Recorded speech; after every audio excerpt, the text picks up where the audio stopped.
more likely to happen again and again and again.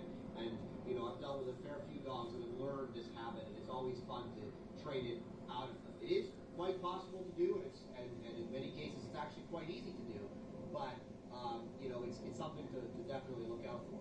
Now, the second, and probably less common, but still, you know, probably somewhat prevalent, again, on the sport and police canine side of things, is dogs that carry some social aggression, dogs that carry some dominance, dogs that think very highly, let's say.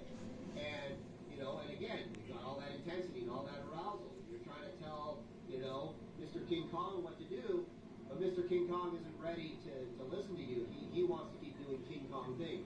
And, you know, you are standing in the way of that. So that's, again, a situation where, you know, you can often see, you know, the dog become aggressive towards the handler. And it's something that if the dog is successful in doing it, right, whether it's because you are putting pressure on him or whether it's just him trying to put you in your place socially, from a social perspective, he doesn't do it, I put pressure on him.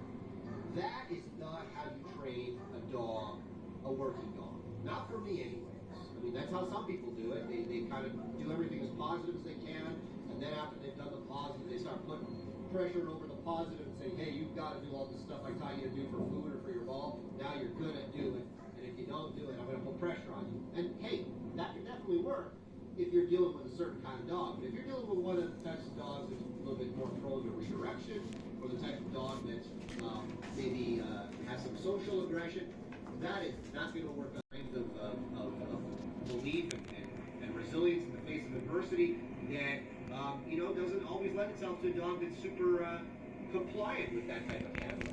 So that's why, again, you see a lot of handlers get the more antiquated kind of training. Now, don't get me wrong, pressure is not the problem. It's the bad kind of pressure that's the problem. With this type of dog, I put pressure everywhere. I put pressure in the learning phase of the position.